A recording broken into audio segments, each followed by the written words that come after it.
On the morning of the 23rd of September, Wellesley brought his army just round here. Like Wellesley, I'm going to take to horse to be able to see things better, though I doubt if this lady looked much like his favourite charger. The men were just making camp when some locals came in with the news that the whole Maratha army was just behind that ridge. For Wellesley, it was a time of decision and risk. He could attack immediately and take them by surprise, or he could wait a day or two until the whole British force was concentrated. Being Wellesley, there was only one decision. He'd attack at once.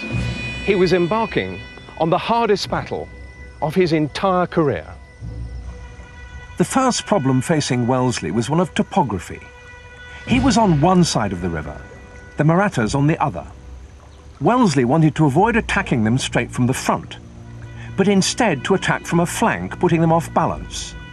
That meant he must cross the river to the east. But all his guides told him it was too deep to cross. Wellesley wouldn't rest until he'd checked it for himself. One of the reasons why Wellesley didn't believe the guides was that he could see two villages, close together, but on opposite banks of the river. He later wrote that there had to be some habitual means of communication between them. He staked everything on the guides being wrong.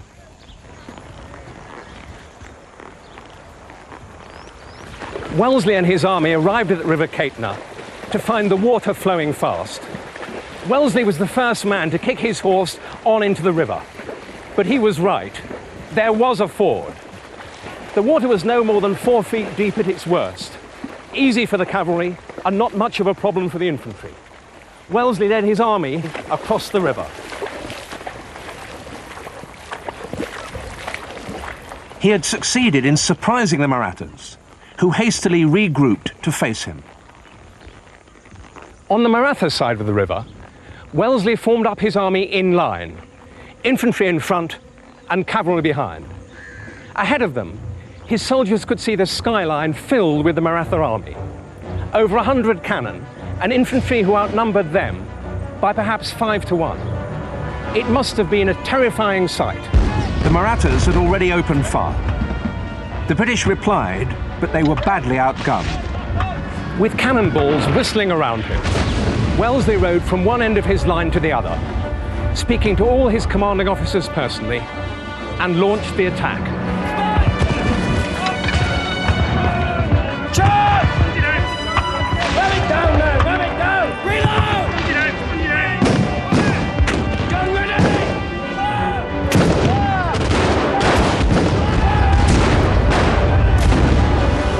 All was going well, but then came disastrous news.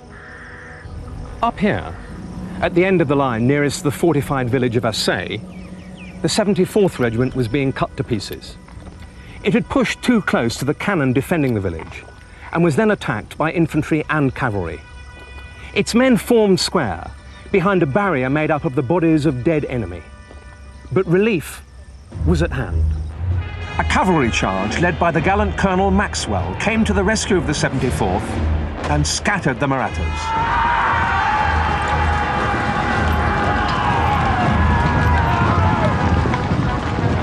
The battle was still not over. Wellesley, who'd already lost 2 horses, one of them run through with a spear, now rallied his scattered troops and sent them back in tight formation to deal the killing blow. The Marathas broke and fled, leaving all their guns behind them. The Battle of Assay had been won. I can understand now, although frankly I couldn't before, why he reckoned that Assay was his most difficult battle. It's a remarkable achievement to move an army that far over such difficult country, and then to carry out a complicated manoeuvre in the face of a numerous and determined adversary. It's really a tackle-out battle with no safety net, and he does it, he judges it right, and makes it work.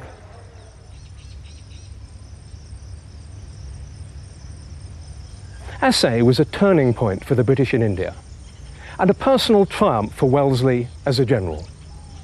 But like all victories, it had a cost. 1 in 4 of Wellesley's men had been killed or wounded. The Maratha losses were just as high. It was the bloodiest battle that Wellesley was ever to take part in. At nightfall, the surviving British dropped exhausted and slept amongst the ungathered dead. Wellesley for some time was sleepless and sat with his head on his knees. Soon afterwards, he was to write, "I acknowledge that I should not like again to see such loss, even if accompanied by such a gain."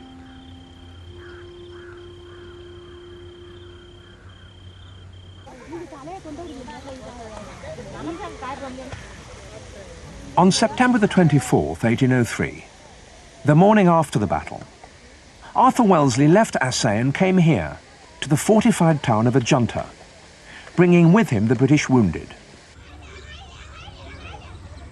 Within the secure walls of the town, he organised a field hospital and left a small garrison to protect it. Wellesley and most of his army marched away to the north, and over the next few months won another pitched battle and took the key stronghold of Gwalior. There was to be yet more fighting, but the power of the Maratha Confederacy was really broken. For the 2 years following his victory at Assaye, Wellesley returned to rule in Mysore. But by 1805, he'd had enough of India. "I have served as long in India," he wrote, "as any man ought." However, he had acquired a small fortune and was a Knight of the Order of the Bath. Mornington, too, was going home. Between them, the Wellesley brothers had fundamentally changed the status of the British in India. What had started as a matter of commerce was fast becoming an empire.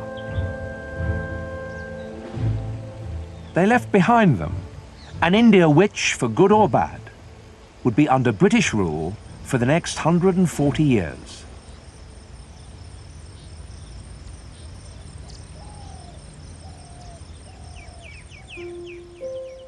Wellesley arrived in India as an insignificant lieutenant colonel and left a seasoned general. India had been the making of him. He later said, "I understood as much of military matters when I came back from India as I have ever done since." He had, however, been away for nearly a decade. It might not be easy to find a place at home. He'd now got money and a knighthood, but in England he was still an outsider. He'd still got something left to prove. But perhaps now he could marry Kitty, the girl he hadn't seen for 10 years, the girl he hadn't even been able to write to.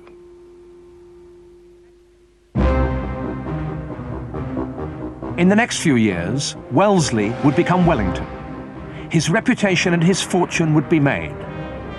But he still had many hard lessons to learn.